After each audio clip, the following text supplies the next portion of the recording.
पूछ ऐसे रहा है जैसे लग रहा है। आइए देखो, नोट्स में नहीं है, नोट्स में देखो आपके लिखे होंगे। कल हमने पढ़ा था, क्या पढ़ा था जी? मूर्ति कला और मंदिर कला। थोड़ा सा रिवाइज कर ले 2 मिनट। जो नई कलाएं होंगे उनका रिवीजन हो जाएगा, जो आए थे उनका तो अच्छी बात है। रेगुलर रहा करिए जी आप सभी लोग, बीच बीच में छुट्टियां कर लेते हैं।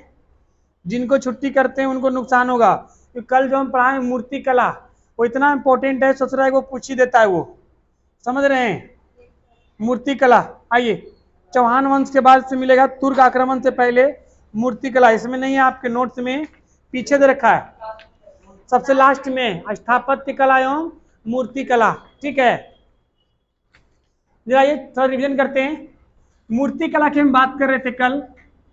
मूर्ति कला, मूर्ति कला कितने टाइप का? 3 टाइप का। कौन कौन जी? गंधार शैली, मथुरा शैली, अमरावती शैली। गंधार शैली, मथुरा शैली और अमरावती शैली। गंधार शैली का विकास कहाँ हुआ था? पश्चिमोत्तर भारत, नॉट उत्तर भारत। क्या बोलेंगे? पश्चिमोत्तर भारत, पश्चिम और उत्तर, यानी मेनली जो आपका ये वाला एरिया था। अगर हम बात करें ये वाला एरिया में, इस एरिया में क्या हुआ था? गंधार कला। इस एरिया में क्या हुआ था? इसको बोलते हैं पश्चिमोत्तर भारत। यहां तक गंधार कला। ये उत्तर भारत में कौन सी कला आई थी? मथुरा कला। गंधार कला के जो मूर्ति थे, ये मूर्ति किस कलर के थे? भूरे एवं काले पत्थर के। भगवान को किस मुद्रा में दिखाया था? प्रसन्न मुद्रा में कि चिंतन मुद्रा में? चिंतन में। कपड़ा पूरा ढका कि नंगा? पूरा ढका। ठीक है, हाथ कहाँ, ऊपर कि नीचे? ये कौन सा है जी? ये कौन सा कला है, बताओ जल्दी से। मथुरा।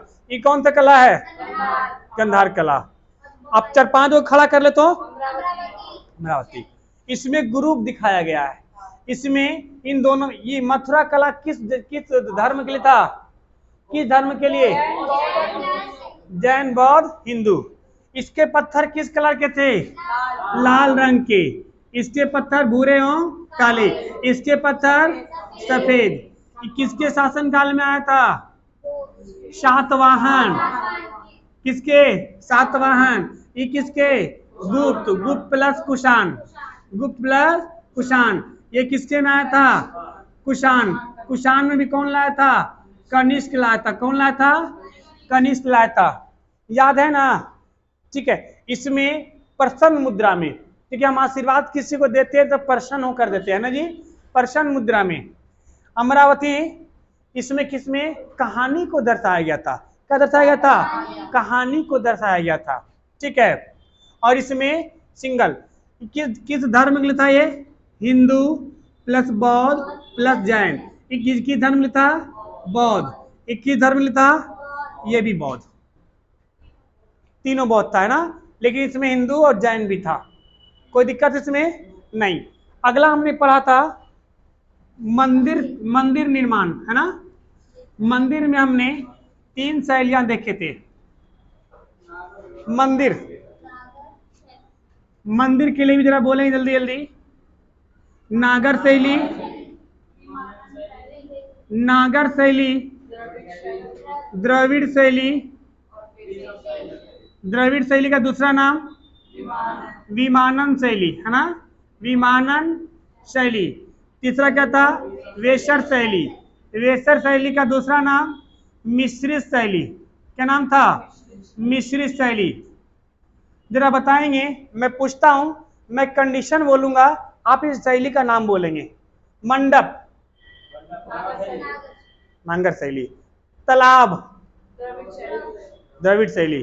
ठीक है, मंडप प्लस सीढ़ी नुमा आकार की वेसर शैली। क्या बोलेंगे? वेसर शैली। ठीक है, इनके जो शिखर होते थे कैसे होते थे? कैसे होते थे? इस टाइप के होते थे। हाँ, कि ताकि कोई भी इनमें से ऐसे ऐसे ऐसे, और इससे कैसे होते थे? ऐसे। यहाँ पे एक झंडा होता था और यहाँ पे कलश रखा था। और इसी के नीचे क्या होते हैं? गर्भगृह। कल दिखाया है ना आपको, कल दिखाए थे ना जी। जो सबसे नीचे वाले सीढ़ी को क्या बोलते थे? देखो आपके में देखो फोटो बना हुआ। हाँ, कल यही फोटो हम खोज रहे थे। देखिए सबसे नीचे क्या बोलते हैं? चबूतरा तो है, उसके नीचे सीढ़ी क्या बोलते हैं? जगती। क्या बोलते हैं? जगती। और उसके ऊपर वाले सीढ़ी को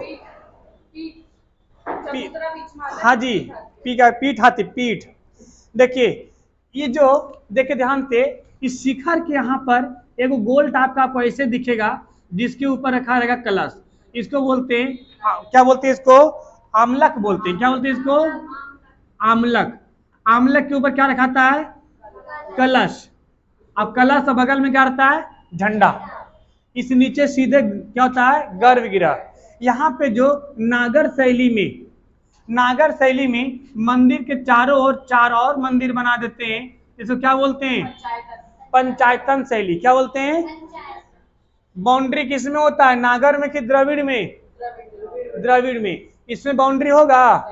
नहीं होगा। इसमें तालाब होगा? नहीं होगा। इसमें तालाब होगा।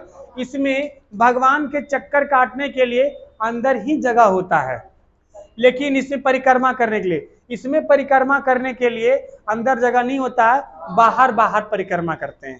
कहाँ करते हैं? बाहर बाहर करते हैं। ठीक है, तो हमने ये कल मंदिर निर्माण और मूर्ति निर्माण पढ़ा था। आज हम लोग पढ़ेंगे भारत। अच्छा, इसका फैलाव नागर शैली किधर हुआ है? उत्तर भारत में। उत्तर भारत में नागर, दक्षिण भारत में द्रविड़, और मध्य भारत में वेशर। ठीक है, कल नहीं आया था? कोई नहीं, पढ़ लेना नोट्स। ये क्या है जी? एक शैली है, कला, तरीका। मंदिर बनाने का एक तरीका है, कला है, उसको बोलते हैं। इसका नाम है मिश्रित शैली को बोलते हैं हम लोग वेशर शैली। ठीक है, हाँ जी। आइए हम लोग देखते हैं मुस्लिम आक्रमण। क्या देखते हैं? मुस्लिम आक्रमण समझते हैं। भारत पर मुस्लिम आक्रमण, पेज नंबर आपके दिया हुआ जी? दिया है मुस्लिम आक्रमण। हाँ हाँ जी, मुस्लिम आक्रमण में शुरू में मिलेगा मुस्लिम आक्रमण। पेज नंबर कितना में है? बता दीजिए इनको। आइए जरा सुनिए, कहानी सुनते हैं। सुन लो इधर। भारत में सबसे पहले आक्रमण करने वाले कौन थे? अरब देश के लोग थे। कहाँ के थे? अरब देश के लोग थे। आप नक्शा देखिए। आप अगर नक्शा देख रहे हैं, आपको दिख रहा होगा, क्या नाम है? कजाकिस्तान दिख रहा है। उसके नीचे आपको ईरान दिख रहा है।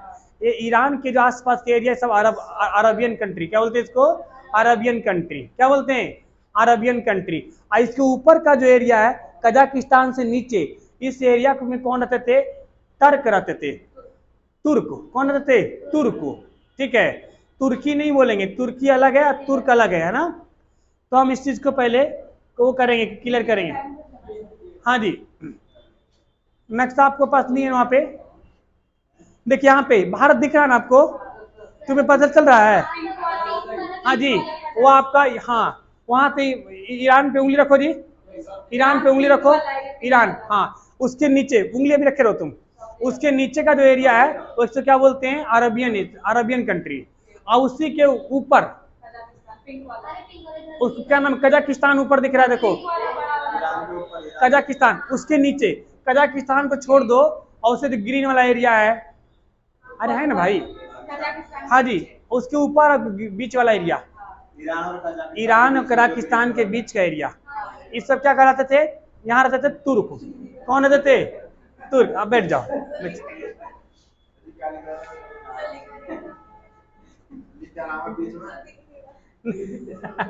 पास में खड़ी, इसको नहीं दिख रहा। आइए अब यहाँ हम नक्शा बनाते हैं, यहाँ समझो।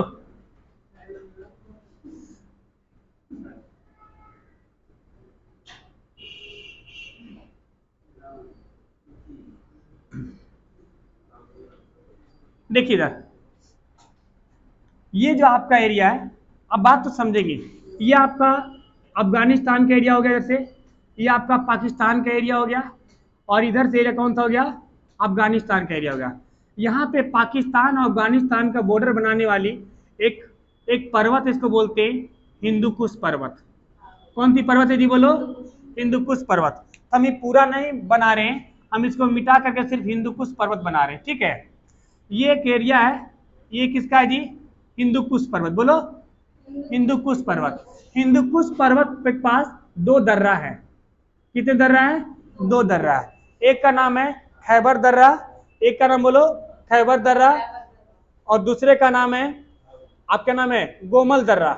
खैबर दर्रा और गोमल दर्रा, यहाँ पे दो दर्रा है, एक का नाम है खैबर दर्रा और दूसरा का नाम है गोमल दर्रा।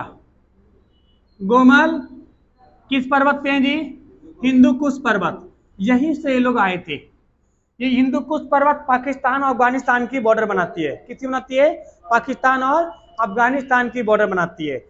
यहीं से इन सारे घुसे थे, या तो अरब वाले हो या तुर्क वाले, दोनों अगल बगल ही है, दोनों एक जगह, ठीक है।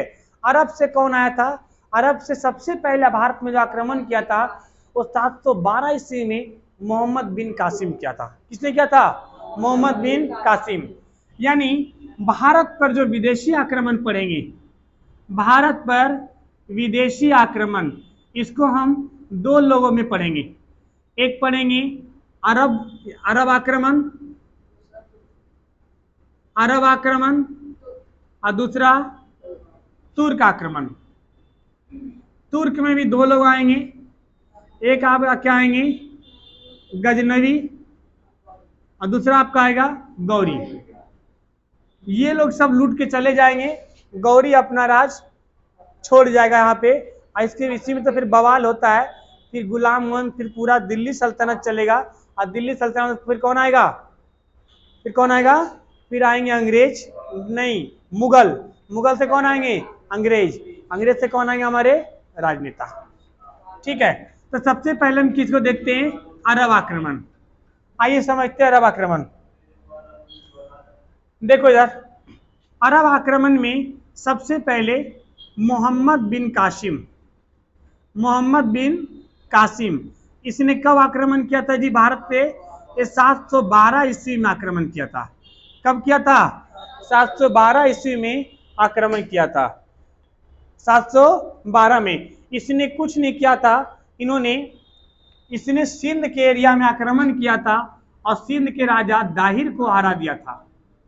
इन्होंने कहाँ आक्रमण किया था जी, सिंध एरिया में, सिंध प्रांत में आक्रमण किया था। वहां का राजा कौन थे, राजा दाहिर, राजा दाहिर थे। दाहिर को उन्होंने क्या कर दिया था, परास्त कर दिया, लेकिन उन्होंने कुछ लूटा नहीं। 712 713 दो बार आक्रमण किया 712 713। 712 में कहा आक्रमण किया, सिंध में, और 713 में मुल्तान में। कहा जी, मुल्तान में। इसने आक्रमण करने के पश्चात यहां इसने बसने को नहीं सोचा, कोई कब्जा भी नहीं किया। इनका मेन पर्पस क्या था, लूट के ले जाना। क्या था जी, लूट करके ले जाना। अब इनका मेन पर्पस था लूटने का, तो यहाँ से खूब लूट के लेकर गए और इन्होंने यहाँ के लोगों पे जजिया कर लगाया। क्या लगाया, जजिया कर। अब समझते हैं जजिया कर क्या होता है। इसने क्या लगाया, जजिया कर। जजिया कर जो होता है ये एक तरह का गैर मुस्लिम कर है, गैर मुस्लिम कर है। मतलब अगर आप जो मुसलमान नहीं हैं, देखो एक जजिया कर और एक सीए, ये दोनों किसके लिए, गैर मुस्लिम के लिए, ठीक है। तो जजिया कर जो था वो गैर मुस्लिम के लिए था कि अगर आप मुसलमान नहीं हैं तो आपके ऊपर कोई हमला ना हो, आपके यहाँ डाका ना डले, आपके यानी कि सुरक्षात्मक कर, क्या बोलते हैं इसको, आपको सुरक्षा चाहिए तो क्या देना होगा, जजिया कर। और सुरक्षा नहीं चाहिए तो जजिया कर मत दो। आपके यहाँ लुटेरा आएगा, लूट के लिए चला जाएगा, आपका ना पुलिस सुनेगा ना कोई भी नहीं सुनेगा। कौन था, जजिया कर। इस जजिया कर को क्या बोलते हैं, सुरक्षात्मक कर। क्या बोलते हैं जी, सुरक्षात्मक कर। ये एक तरह का अमानवीय कर था। ऐसा कोई कर लगता है क्या जाति के नाम पे कि जो तुम मुस्लिम नहीं हो तो दोगे क्योंकि देखो 712 713 की ईस्वी में, ध्यान से समझिए, उस समय उसी समय इनका हर्षवर्धन का मृत्यु हुआ था और उसी समय हमारा हिंदू चरमोत्कर्ष पे था। तो हिंदू ज्यादा था, मुसलमान कम था। ये लोग आए, चोट्टो ने कहा मुसलमान को बढ़ावा देंगे, और मुसलमान को बढ़ावा देने के चक्कर में क्या नाम है, कर लगा दिया। जो मुसलमान है वो नहीं देगा, जो हिंदू है वो कर देगा। इस चक्कर में बहुत से हिंदू, गरीब हिंदू क्या बन जाएंगे, मुसलमान बन जाएंगे। समझ रहे हैं, इनका ये इन लोग का मंशा था। और इसी वजह से क्या लाया था, जजिया कर। इन जजिया कर से 5 लोगों को मुक्त रखा गया था। कितने लोगों जी, 5 लोगों को मुक्त रखा गया था। क्या बोले हैं, हिंदू थे ना भाई, आके बांटना शुरू तो इन लोगों ने किया ना। इसमें मुसलमान थे ही नहीं, भारत में बहुत कम थे। ज्यादा कौन था, हिंदू, बहुत ज्यादा हिंदू था।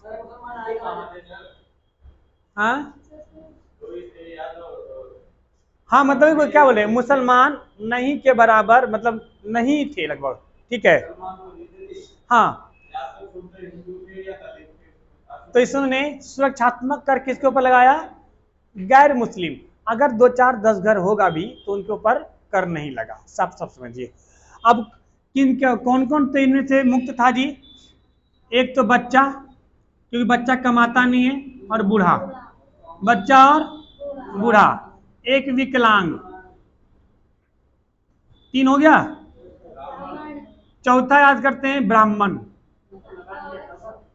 और 5वां कौन था, औरतें, महिलाएं।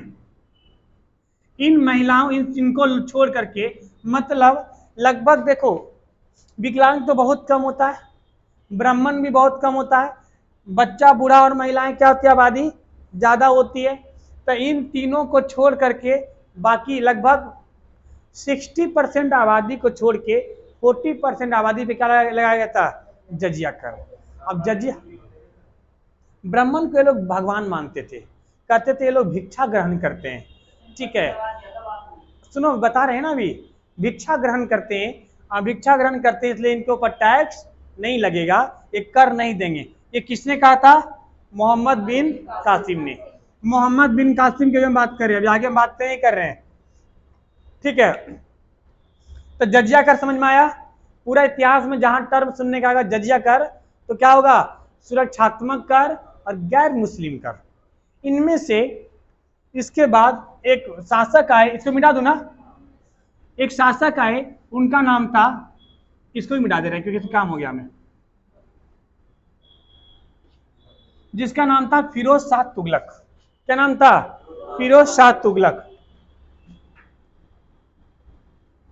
फिरोज शाह तुगलक। देखो अभी जजिया कर संबंधित बता रहे हैं ना, अभी हम कोई आपको शासक के बारे में नहीं बता रहे, अभी हम जजिया कर के बारे में एक ही जगह बता दे रहे हैं ताकि आपको इतिहास में पढ़ने में सुविधा हो। फिरोज शाह तुगलक ने ब्राह्मणों पर भी जजिया कर लगा दिया था, ब्राह्मणों पर भी जजिया कर लगा दिया था। सवाल पूछा जाता है वह कौन सा बादशाह था, राजा था, जिसने ब्राह्मणों पर भी जजिया कर लगाया था, FST। क्या बोलेंगे, FST यानी फिरोज शाह तुगलक। इसके बाद आए अकबर। अकबर ने जजिया कर को हटा दिया, जजिया कर को हटा दिया, कहा जजिया कर कोई ऐसा नहीं रहेगा, जाति के नाम पे कोई कर टैक्स नहीं पे करेगा, ये अच्छा नहीं है, इसको हटा दिया जाए। तो जजिया कर किसने हटाया, अकबर ने।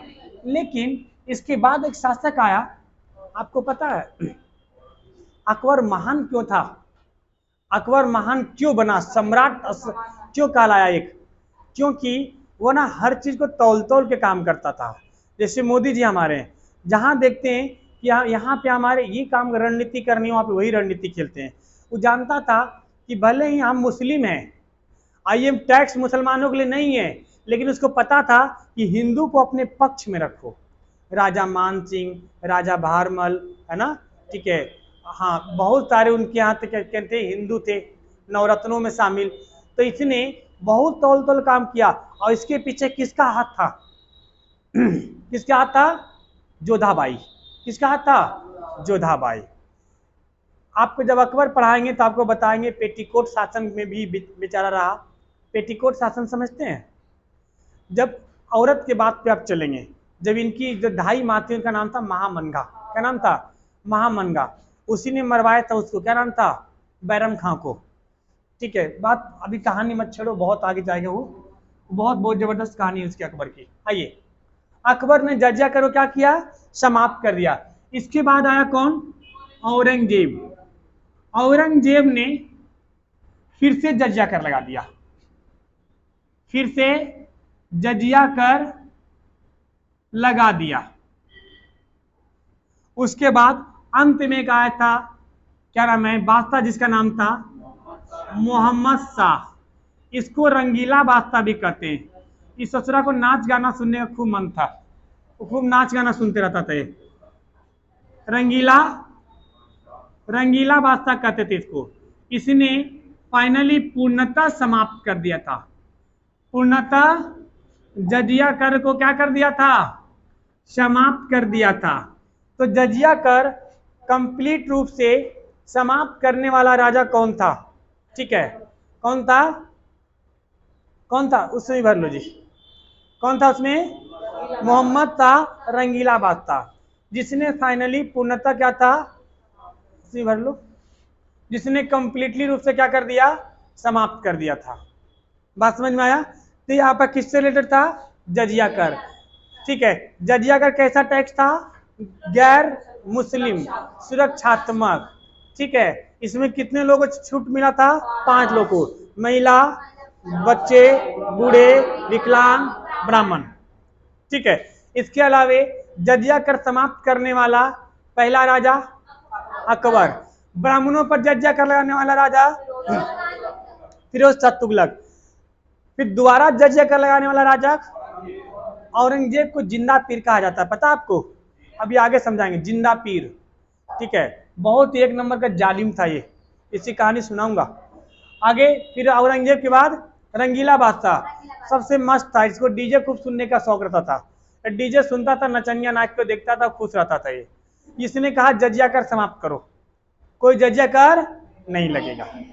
ठीक है, अब हम लोग पहला चरण का देख लिए, कौन किसका? अरब आक्रमण। अब क्या देखेंगे? तुर्क आक्रमण। तुर्क आक्रमण में सबसे पहले हमारे आएंगे, मिटा दो इसको, मिटा दो जी।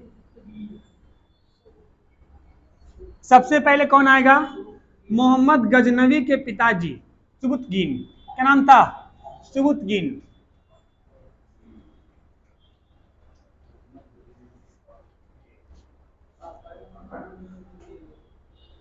आइए,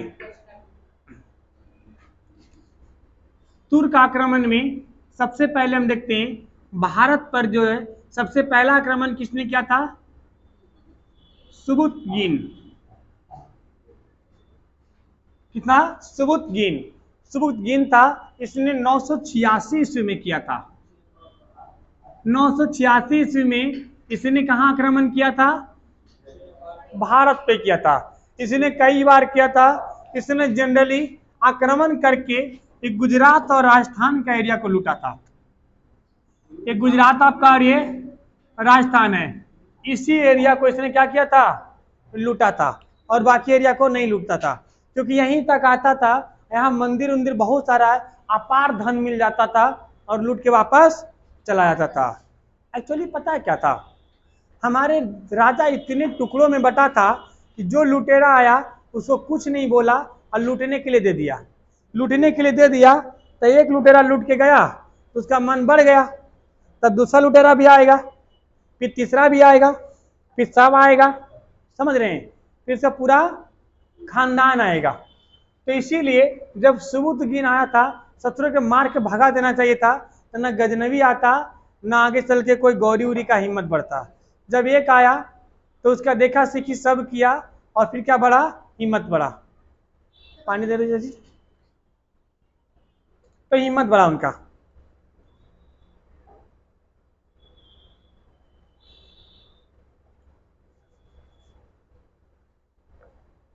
पानी गिरता है। कोई प्यासा आदमी रहे तो बहुत प्यास लगा रहेगा तो सोच रहे कि मुँह खोले रहो। हम लोग जैसे एक लोटा की तरफ पानी नहीं पियो ना एक बार में, तब तक शौक मन नहीं भरता है। लड़कियों के लिए ठीक है इसे बोतल, 2 बूंद पानी पीती है घोटे घोट। देखो ऐसे 2 बूंद पानी लगी बस मन भर जाएगा। आइए, इसने भारत से क्या खूब लूटा। इसके बाद इसका बेटा का नाम क्या था? महमूद गजनवी। जब ये राज सिंहासन पर बैठा तो देखता था पिताजी कहाँ कहाँ आक्रमण करते हैं, ठीक है, तो हम भी आक्रमण करेंगे। इसने देखा कि पिताजी जो है भारत तो खूब लुटे हैं। इस ससुरा 1001 ईस्वी से लेकर के 1027 ईस्वी तक भारत पे कुल कितने बार? 17 बार आक्रमण किया। कितने बार आक्रमण किया? 17 बार आक्रमण किया। इन 17वें बार में से सबसे फेमस इसका है 1025 में इनकी 16वीं जो आक्रमण था।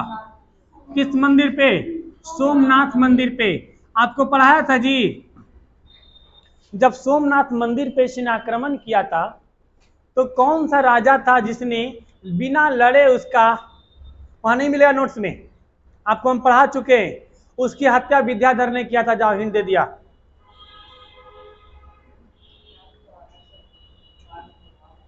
याद नहीं आ रहा है? नहीं पढ़ते हैं ना? कुट दे दो चार को, कुट दें।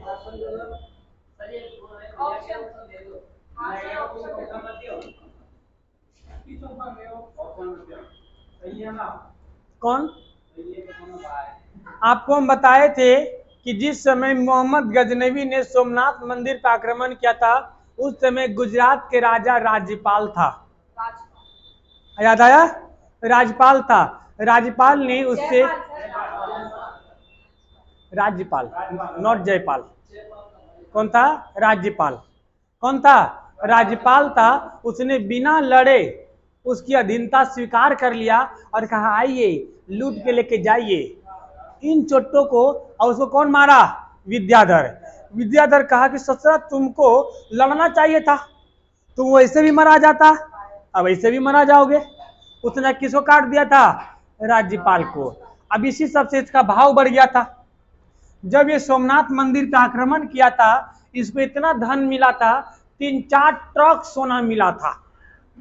ससुर लेके जा नहीं पा रहा था, जितना हाथी घोड़ा था सब लद के भर गया था। एकदम घोड़ा चल नहीं पा रहा है, हाथी चल नहीं पा रहा, एकदम लेके जा रहा था। जब जा रहा था तो रास्ते में इनको जाटों से भिड़ंत हुई। यहाँ पे हरियाणा के आसपास इधर आए ना, तो किससे भिड़ंत हुई? जाटों से।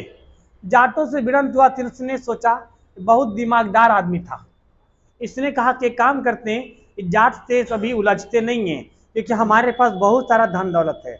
अभी उलझ जाएंगे युद्ध में तो हमारा सब धन दौलत छीन लेगा और हम फिर खाली हाथ वापस लौट सकते हैं।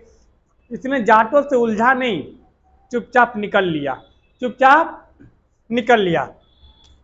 ठीक 2 साल बाद 1027 में इसकी 17वीं आक्रमण था। किसके ऊपर? जाटों के विरुद्ध था। ठीक है, इसने 2 साल बाद आया और जाटों के विरुद्ध फिर आक्रमण किया था। इसके बाद क्या नाम है? इसके इतिहासकार में सुन लो, जो बड़े बड़े पहले राजा होते थे उनके साथ में बड़े बड़े इतिहासकार चलते थे। इनके साथ 3 प्रसिद्ध इतिहासकार था जिनको याद रखिएगा। किसके साथ? गजनवी के साथ 3 इतिहासकार था। एक नाम था उत्तबी, फिरदौसी और अलबेरूनी। क्या नाम था जी? उत्तबी, फिरदौसी, उत्तबी सामने सही लिखा, ऐसे लिख लीजिए। उत्तबी जो हम लिखे सही है, फिरदौसी, अलबेरूनी का एक प्रसिद्ध किताब का नाम बोलिए। किताब है तहकीक-ए-हिंद। क्या नाम था? तहकीक-ए-हिंद। ऐसी क्या बोलते हैं? किताब-ए-हिंद। क्या बोलते हैं? किताब-ए-हिंद। ठीक है। फिरदौसी का शाहनामा। फिरदौसी किताब का नाम क्या है? शाहनामा। किसने लिखा था? फिरदौसी ने। ये 3 बहुत इंपॉर्टेंट है, आपके एग्जाम में पूछे जाते हैं, ठीक है। उत्बी, फिरदौसी और अलबैरूनी, ये 3 इतिहासकार रहते थे किसके किसके दरबार में? गजनवी के। देखो आप ये देख पा रहे होंगे, ये गजनवी जो आया था, इनका भी मेन पर्पस यहाँ बसना नहीं था, इनका मेन पर्पस क्या था? लूटना। ये आए, गुजरात पर टारगेट किया, सोमनाथ मंदिर, इस ससुरे ने इतना बम मारा कि सोमनाथ मंदिर को ध्वस्त कर दिया था। वो पुनः निर्माण कराया गया सोमनाथ मंदिर का, वरना सोमनाथ मंदिर ओरिजिनल बहुत बढ़िया विशाल था, ठीक है। तो इसको खूब बमबारी किया था सहारामखोर ने, ठीक है, गजनवी ने। तो कितने बार आक्रमण किया? 17 बार। कितने बार? 17 बार। सबसे प्रसिद्ध आक्रमण 1025, किस मंदिर पे? सोमनाथ मंदिर पे। उसके बाद 1027 में जाटों के विरुद्ध। किसके विरुद्ध? जाटों के विरुद्ध, ठीक है। यहां तक कोई दिक्कत नहीं। अब इसके बाद इन 2 चरण समाप्त हो गया, अरब का और तुर्क का पहला। तुर्क का जो दूसरा चरण आएगा, इस ससुरा जो है ना, मिटा दो इसको, ये तुर्क का जो दूसरा चरण आएगा, ये बहुत खतरनाक आएगा। खतरनाक मतलब या क्या बस जाएगा और जाने का नाम नहीं लेगा, अपना छाप छोड़ देगा। हाँ जी, हाँ जी, हाँ जी, वही वही वही। अभी आपको पृथ्वीराज चौहान के टाइम में गौरी बताया था, तो गौरी का डिटेल बताया था? नहीं बताया था ना। अब गौरी का आपको डिटेल में बता देंगे कि गौरी कौन था, गौरी कहाँ के रहता था। गौरी जो था, मोहम्मद गौरी। गौरी कहाँ का था? अफगानी था। कहाँ था? अफगानिस्तान का रहने वाला था। अफगानिस्तान के गौर प्रदेश के रहने वाला था। कि कौन सा प्रदेश? गौर प्रदेश के रहने वाला था। इसने, गौरी ने भारत पर कई बार आक्रमण किया, लेकिन कुछ सफल भी हुए थे और कुछ असफल भी हुए थे। गौरी का मेन सफल कौन सा हुआ था जी? कौन सा हुआ था? 1192 वाला। 1191 में किसको का आक्रमण किया था? हाँ, राजस्थान के एरिया में कौन रहते थे? पृथ्वीराज चौहान। तराइन का प्रथम युद्ध, उसमें कौन जीता? गौरी हार गया और पृथ्वीराज चौहान क्या हो गए? जीत गए। 1192 में फिर कौन सा युद्ध हुआ? तराइन का दूसरी युद्ध। इसमें कौन जीतता है? कौन हारता है? और पृथ्वी को बंदी बना के मार दिया जाता है। आपको कहानी सुना चुका हूं, ठीक है। इसके बाद 1194 में कौन सा युद्ध होगा? चंदावर का युद्ध। कौन सा युद्ध? चंदावर का युद्ध। चंदावर के युद्ध में किसको हराता है? जीतता कौन है? गौरी। हारता कौन है? जयचंद। कहता कि जो अपनी बेटी का नहीं हुआ वो हमारा क्या होगा। यही तो कहा, ससुर को ठीक मारा, सही ना मारा जी। इसके बाद गौरी अपना एक गुलाम छोड़ दिया। गौरी अपना गुलाम, क्योंकि वो भी नहीं रहता, वो भी उसके रहने का मकसद नहीं था, वो भी लूटने की ही मकसद से आया था। लेकिन उसकी बेटियां जो फंस गई थी, अब बेटी फंस गई, अब वहां लेके जाएगा फिर वापस, तो लोग क्या कहेंगे? देखो गुलाम का बिया अपनी बेटी से कर दिया। जब वापस जाएगा तो लोग 10-10 तरह की बातें बोलेंगे कि राजा की बेटी और किससे विवाह कर दिया? गुलाम। गुलाम का मतलब गुलामी होता है जी। नौकर भी, नौकर तो किसी घर होता है, गुलाम जो खरीदा हुआ, जिसको बोलते हैं कभी कभी बंधुआ मजदूर आप लोग बोलते हैं। तो इसीलिए गौरी को मजबूरन कहा कि जो हम एरिया जीते हैं, राजस्थान का एरिया और मालवा का एरिया आप ले लो और लेके यहाँ पे क्या करो? रहो। तो वहां पर भी किसकी स्थापना हो जाती है? किसकी होगी? गुलाम वंश की। और यहीं से शुरू होगा आपका दिल्ली सल्तनत। दिल्ली सल्तनत। आइए, दिल्ली सल्तनत गुलाम वंश में थोड़ा सा जानते हैं हम लोग। मिटा दो इसको।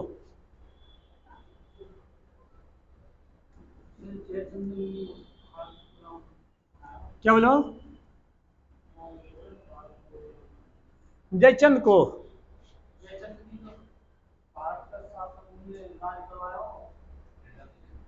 जयचंद ही, अरे उससे कहानी नारा, हाँ नहीं होता।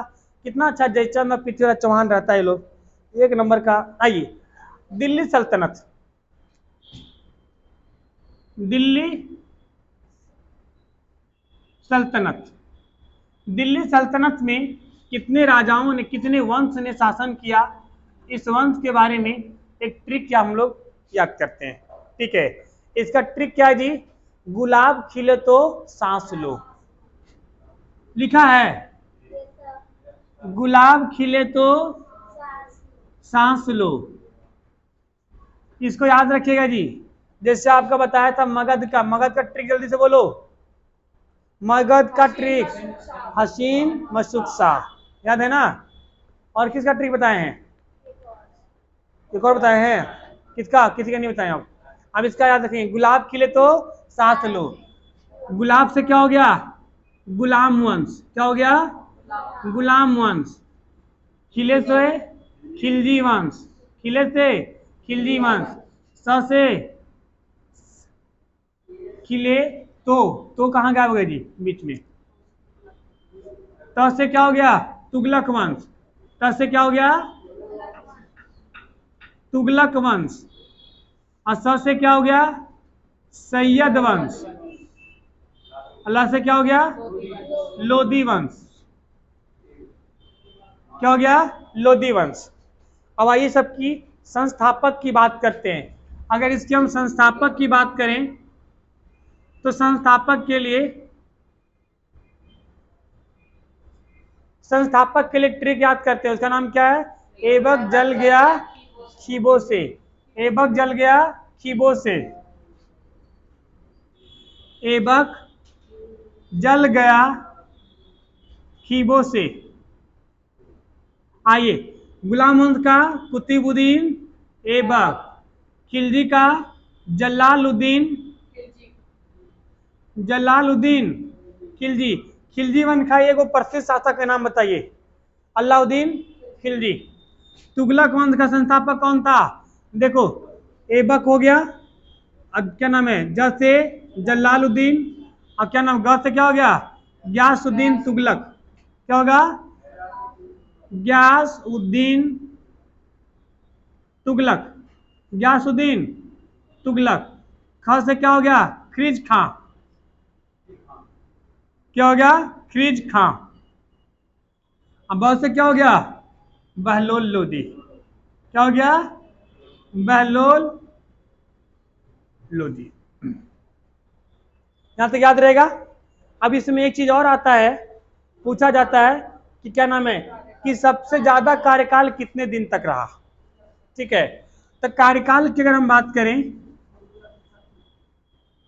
कार्यकाल की बात करते हैं, इसका ट्रिक क्या रखेंगे? तुगलक सखी।